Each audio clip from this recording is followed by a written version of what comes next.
How many of you have ever received unfair treatment? Jesus said it is impossible that no offenses should come. Do you have the right to be offended? Offense is a snare, a trap. An offense is the bait of Satan. The bait of Satan.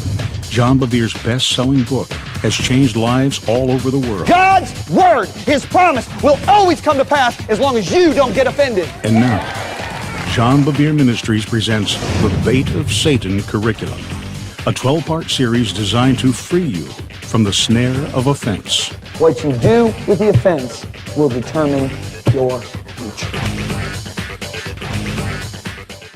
Lucas 17, verso 1, Jesus fez a declaração: é impossível que não venham as ofensas. Digam, é impossível. Agora deixa eu deixar bem claro, se você respira ar, ok? Se você bebe água, se come comida, você terá a oportunidade de ficar ofendido. O que você faz com a ofensa vai determinar seu futuro. Ou você ficará mais forte, ou ficará mais amargo. Você nunca permanecerá o mesmo depois de encontrar a ofensa. Repita comigo, eu nunca mais serei o mesmo depois de encontrar a ofensa. E Pai, em nome de Jesus, me ajude a escolher o seu caminho. Amém. Agora, na última sessão, falamos sobre ser traído por irmãos. Irmãos que se ofendem conosco e nos traem. E vimos no último capítulo como José foi traído por seus irmãos, mas ainda assim escolheu não se ofender com eles. E então, quando Deus trouxe a termo as promessas na vida de José, ele os abençoou. Ele não os amaldiçoou, os abençoou. Porque José entendeu que nada poderia acontecer à sua vida se Deus não aprovasse, uma vez que ele era obediente. Amém?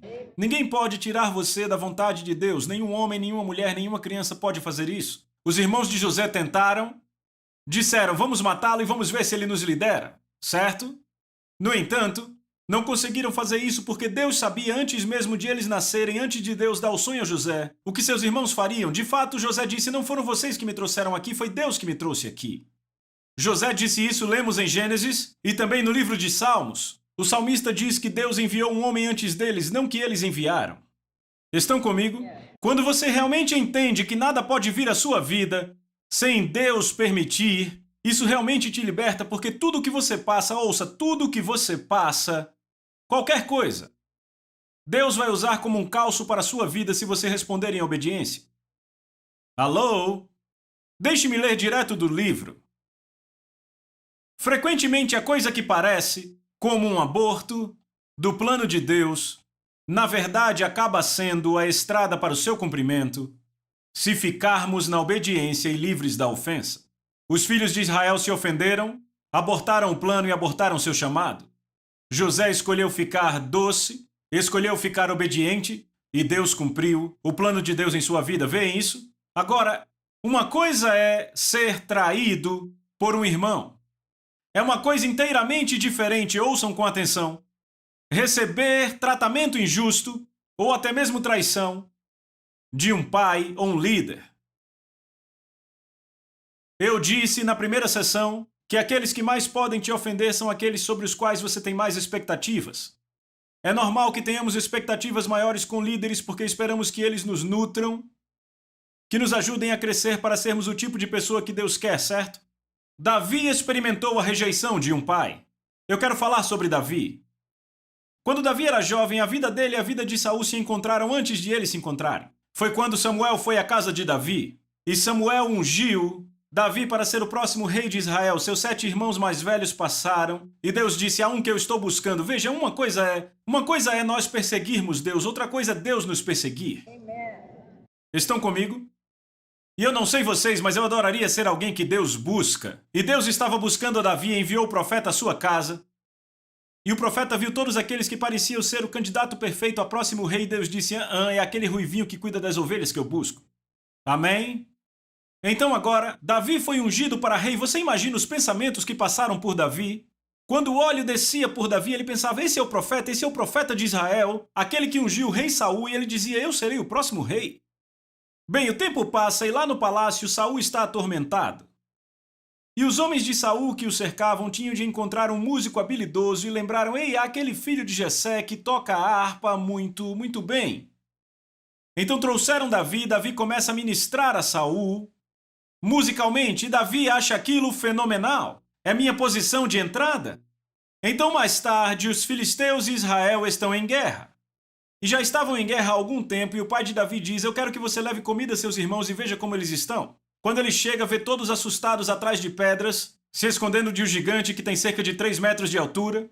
E quando ele chega, seus irmãos diz: quem é esse incircunciso filisteu? Eles ficam com raiva e Davi entende: é por isso que eu estou aqui. E ele sai dos seus irmãos para o rei e diz: eu vou pegá-lo.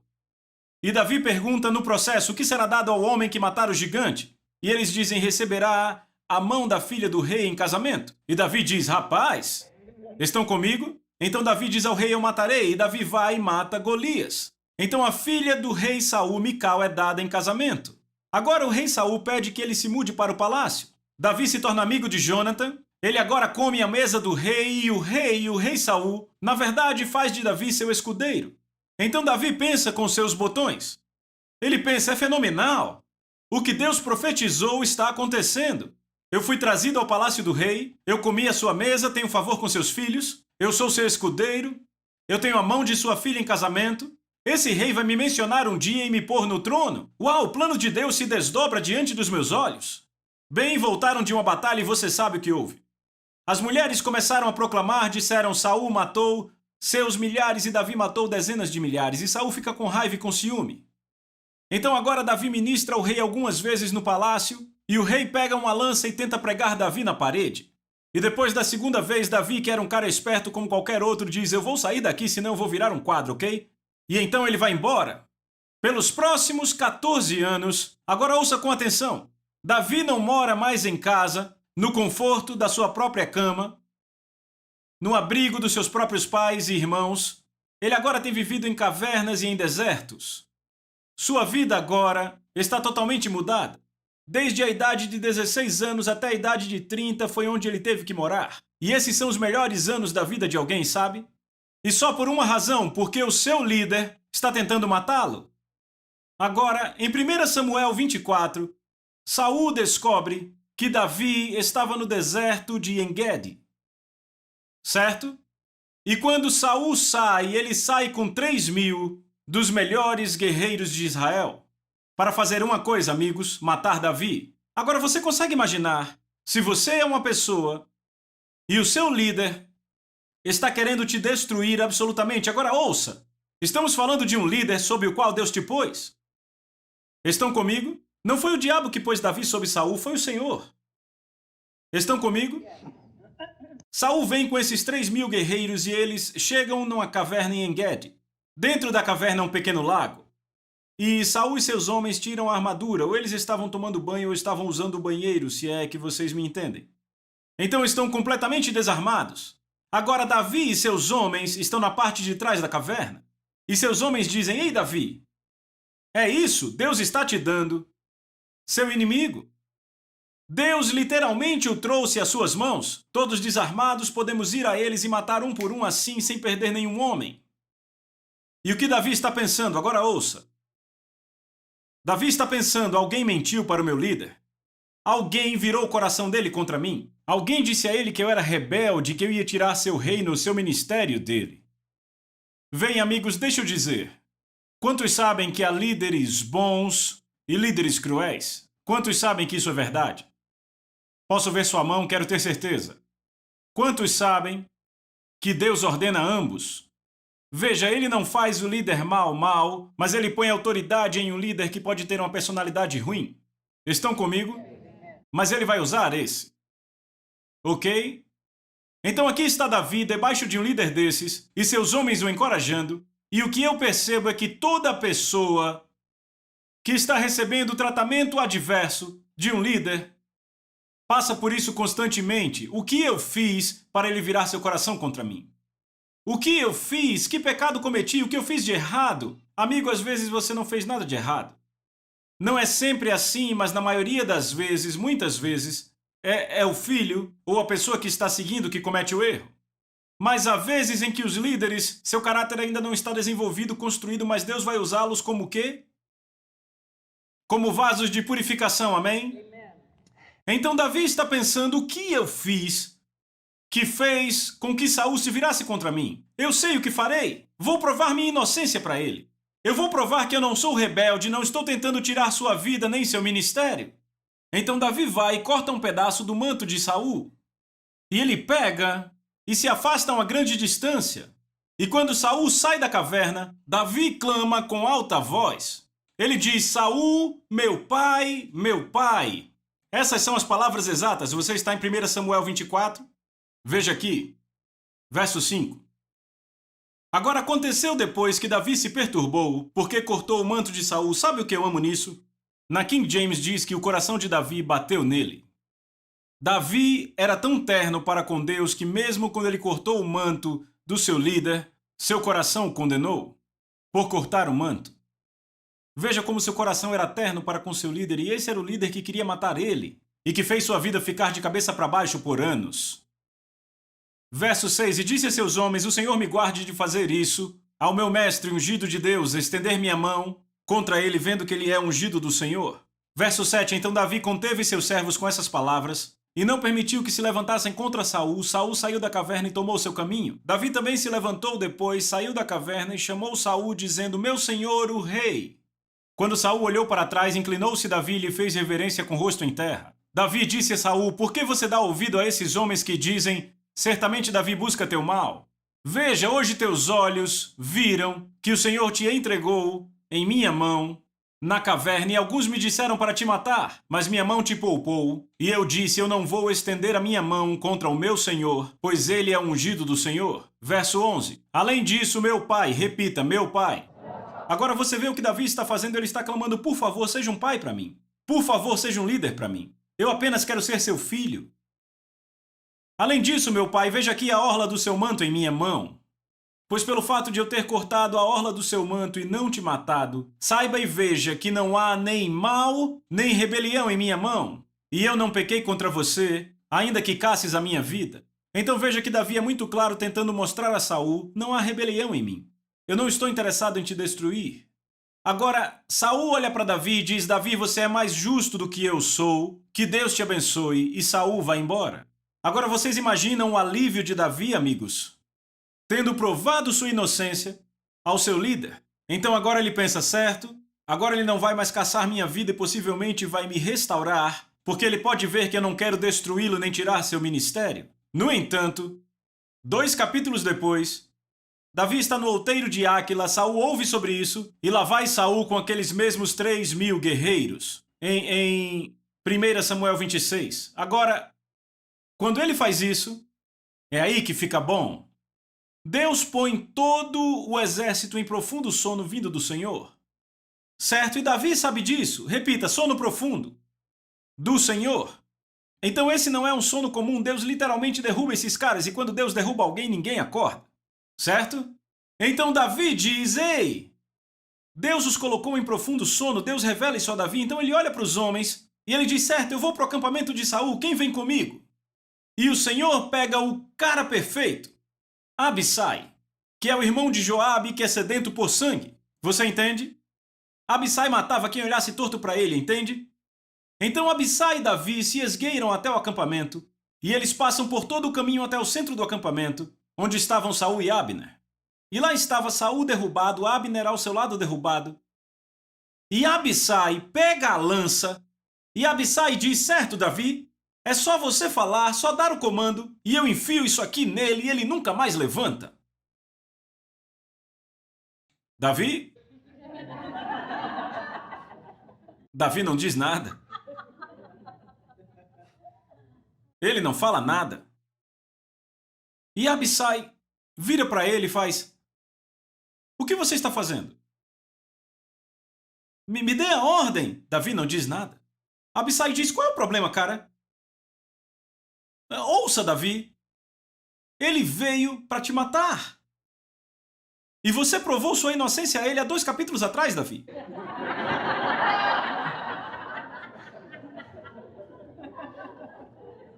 Isso é autodefesa. Se você não matar ele, ele vai matar você. Isso vale em qualquer corte do mundo, Davi, me dê a ordem. Davi, qual o problema? Veja, Deus trouxe ele para dentro da caverna 2 capítulos atrás e não fizemos nada. E ele nos deu a chance de salvar nossa nação. Porque entendam, amigos, esse cara é um assassino. Estão me ouvindo? Sabe por que eu sei disso? Porque está na Bíblia. Havia 85 sacerdotes na cidade de Nob.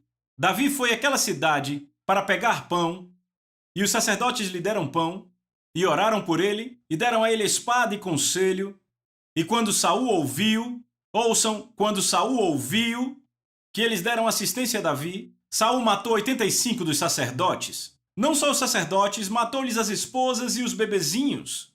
De fato, ele passou a fio de espada toda a cidade de Nob. O mesmo juízo que ele devia ter dado aos amalequitas, ele passou à cidade de Nob.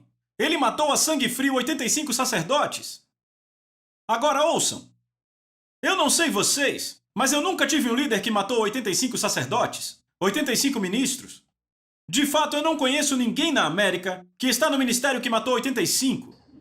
Então deixa eu pôr dessa forma. O líder de Davi, o pastor de Davi, por assim dizer, é pior do que qualquer líder que eu conheça na América, que vocês conhecem.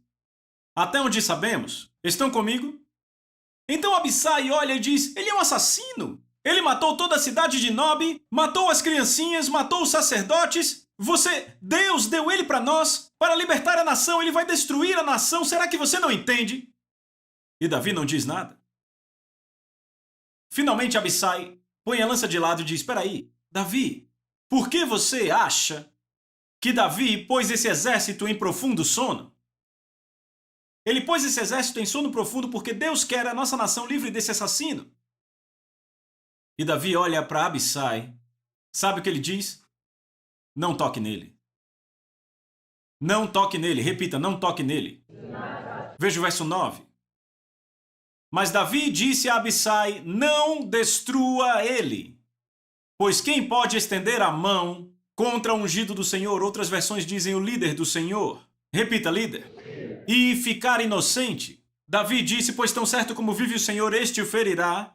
Ou seu dia chegará em que morra, ou que descendo a batalha seja morto. O Senhor me guarde de que eu estenda a mão contra o ungido do Senhor. Agora, porém, toma a lança dele e a bilha de água, que está à sua cabeceira, e vamos. Outra vez ele quer mostrar sua inocência a Saul. Abissai olha para ele e diz, ok. E eles saem. Por quê? Deus pôs aquele exército em sono profundo. E por que Deus permitiu que Davi chegasse até o centro? Não foi para Davi libertar Israel? Houve tempos em minha vida, e ouça, que eu poderia ter exposto o líder. Porque quantos sabem que muito poucas pessoas vivem sua vida sem um líder cruel? Há os líderes bons e os maus. Graças a Deus que temos um bom aqui, não é? Amém. Mas há os cruéis. E sabe, eu acho que todo mundo já passou pelos cruéis, porque Deus usa os bons para nos nutrir e Ele usa os cruéis para nos refinar. Estão aí, ambos têm um propósito no plano de Deus. E houve momentos em que eu poderia ter exposto um líder cruel. Eu tive um líder que queria me demitir na igreja onde eu trabalhei. Ele fez tudo o que podia para me demitir e eu lembro. Meu pastor-presidente, ele era meu superior, acima de mim. O meu pastor-presidente disse, se houver alguma coisa de errado entre você e ele, venha direto para mim. E eu lembro que eu tinha provas para destruir esse cara. E eu me lembro que eu fiquei orando por 45 minutos. Deus, como eu falo com o pastor-presidente sobre isso, isso tem que ser exposto. Eu escrevi um documento de prova sobre como ele se comportava. E, Senhor, eu fiquei lutando. Eu dizia, Senhor, o cara quer demitir três pastores da equipe. Eu disse, ele faz isso e aquilo. Ele está fazendo tudo isso à congregação. Como você quer que eu diga ao pastor-presidente? E, finalmente, depois de lutar por 45 minutos, eu olhei para cima e disse, você não quer que eu mostre isso a ele, não é? E a paz de Deus veio, bam! E eu disse, o quê? E eu rasguei a prova, e eu disse, ou eu estou louco, ou eu vi Deus, e eu rasguei. Sabe o que é fantástico? Um mês depois eu estava orando e eu vi esse cara. Eu estava orando no estacionamento, uma hora antes de entrar, eu estava orando, vi esse cara e Deus disse, Mateus 8,18, eu quero que você peça desculpas. Eu disse, pedir desculpas a ele? Eu não fiz nada para ele quis me demitir. Então eu orei pelo seu pastor. Eu comecei a orar por missões. Já ouviu falar de seco? Ah! Então, depois de 20 minutos de secura, eu disse, Senhor, o que você quer? Ele disse, você lembra Mateus 8,18, eu quero que você vá lá, peça desculpa e faça pazes. Então eu fui. Eu entrei no escritório dele e disse, sabe, eu disse, eu estava orando essa manhã, o Senhor veio, falou comigo, eu tenho sido muito crítico, tenho te julgado, tenho feito errado, então você me desculpa. Ele disse, claro. Ele ficou surpreso. Lá está o cara que queria me demitir, certo? 6 meses depois eu estava fora da cidade, lembra o que Davi disse? Que o Senhor julgue entre eu e ele. 6 meses depois, eu fora da cidade, tudo que o cara estava fazendo foi exposto. Foi tão severo que o pastor presidente poderia processá-lo e lançá-lo na cadeia por anos. Mas ele teve misericórdia e imediatamente o demitiu, guardou a prova do que ele tinha feito e entregou no envelope selado a um advogado. Davi olha para Abissai e diz que Deus julgue entre eu e ele. Por quê? Porque foi Deus que pôs Saul sobre Davi. E Davi está dizendo, Deus, é você que pode cuidar dos seus líderes se agirem errado. Quando julgamos um líder, estamos dizendo, Deus, você não sabe o que está fazendo, então deixe que eu assuma a partir daqui. Foi por isso que Deus disse a Miriam, por que você não teve medo de falar contra Moisés? Fui eu que coloquei ele sobre você, você está tomando o meu lugar. Você está aqui? Por que Deus pôs o exército em um sono profundo? Eu te digo por quê. Para testar Davi. Para descobrir se ele seria outro Saul, se ele ia cuidar de tudo com suas próprias mãos, ou se continuaria sendo o homem segundo seu coração. Se você olhar a diferença entre Saul e Davi, há uma linha muito fina que os separa. Davi constantemente esperava por Deus e perguntava ao Senhor. Saul fazia com suas próprias mãos. Era a única diferença. Saul protegia o que Deus deu a ele. Quando ele sentiu que tinha aquele jovem que ele achava que ia roubar seu ministério, ele buscou matá-lo. No entanto, Davi, quando Absalão quis tomar seu trono, a atitude de Davi foi minha recompensa, Deus, não esse trono. Pode ficar, minha recompensa eu acho até no meio do deserto. Veja 2 tipos de ministros, aos que amam o ministério e aos que amam a Deus. Os que amam o ministério protegerão o que Deus lhes deu. Os que amam a Deus, não tenho que se preocupar, ninguém pode tirar Deus de mim. Ele é o meu, ouça. Se você ler o livro de Ezequiel, você descobre, eu acho que é o capítulo 43. Há 2 tipos de sacerdote, o tipo de Zadok e o outro tipo. Zadok foi a quem Deus disse, eu sou a sua recompensa. Os outros, não é o caso. Entendem? Eu perguntei, entendem? Então Davi e Abissai saem. E sabe, muito pouco tempo depois, Deus julga Saul. E quem ele usa? Os filisteus. Normalmente Deus usa o mundo para julgar seus servos. E os filisteus matam Saul. Agora ouça com atenção. Quando os filisteus matam Saul, Davi não vai, rapaz. Teve o que mereceu. Já era hora. Estragou 14 anos da minha vida. Eu dormia em pedras como se fossem travesseiros. Já era tempo de Deus pegá-lo. Isso é alguém ofendido? Jesus disse, a boca fala do que o coração está cheio. O que Davi faz quando Saul é julgado? Por Deus. Ele ama todos de Judá a amar Saul, cantar para Saul. E ele diz, ei, não proclamem isso nas ruas de Asquelon. E para os filisteus ele disse, não se alegrem as filhas dos filisteus. E ele diz, Saul, você é amável. E ele ensina a todos os homens cantarem uma canção de amor para Saul. E então um jovem chega e fala sobre Saul. Na verdade, eu inverti. Quando o jovem fala a Davi que Saul morreu na batalha, o jovem acha que vai ganhar pontos com Davi. E Davi diz, como você sabe que ele morreu? Porque ele estava ferido para morrer e não queria ser torturado. Então ele me disse para matá-lo e eu o fiz. E Davi diz, como você pôde não temer, estender sua mão contra o ungido do Senhor? E Davi matou o homem que achava que ia ganhar pontos. Porque o homem pensou, se eu contar a ele que fui eu que matei, esse cara vai ser o próximo rei e ele vai me dar um bom lugar. Aconteceu exatamente o contrário. Estão comigo? Então Davi caçou algum descendente de Saul e ele o abençoou e deu um lugar na mesa do rei. Agora isso parece um homem ofendido? Eu disse, isso parece um homem ofendido? Davi percebeu nos 14 anos que fugia de Saul, nos 14 anos da perseguição que sofreu por Saul, que na verdade eram os anos em que ele era treinado para ser o pastor de Israel. Veja, você tem que entender isso. Deus pôs sonhos em cada um de vocês. Você vai passar por adversidade. Eu lembro que uma vez quando eu orava, Deus mostrou em meu espírito, Ele disse, esse é o sonho para o qual te chamei. E Ele disse, aqui onde você está agora. E você acha, John, tudo que você tem que fazer é zip? E você chega. E Ele diz, não, eu te envio para esse deserto, esta situação, este fogo refinador, este deserto, esta fornalha, e você passa por todos esses lugares até chegar aqui. Ele disse, mas entenda, você tem que passar por esse deserto, tem que passar por este fogo refinador, por esse deserto e esse, para você chegar com caráter aqui. Saul nunca passou pelo deserto, ele nunca passou por um refinamento, não tinha o caráter para segurar a liderança que tinha. Davi no deserto foi onde seu caráter foi desenvolvido. Quando Saul perseguia, seus líderes não lhe tratavam bem. Ele virou tudo isso e ao invés de ficar ofendido, fez disso um calço para sua vida. Ao invés da ofensa, que é uma pedra de tropeço em sua vida, ele acabou transformando o tratamento que o queria matar e destruir, o transformou em um trampolim que o levou à grandeza. Estão comigo? Amigos, deixe eu deixar claro. Eu quero reforçar isso. Se Deus sabe quantos fios de cabelo há em sua cabeça, Ele sabe o que você tem recebido, seja de outro irmão, ou irmã, ou de um líder. Não há nenhum tratamento que chegue até você que foge à atenção de Deus. E como você lida com esse tratamento, é como ou você vai crescer, ou você vai se tornar amargo e contaminado. E a coisa que é mais triste é que o céu inteiro está te incentivando, todo o céu dizendo, eu torço por você, eu quero que você passe bem, porque se você pudesse ver o que está do outro lado desse tratamento injusto, se pudesse ver o que está do outro lado dessa ofensa, se você pudesse ver o que eu tenho para você, você deixaria tudo isso para lá. Ah, sim, posso olhar de volta para aqueles tempos e dizer, sim, eu lembro, foram dolorosos.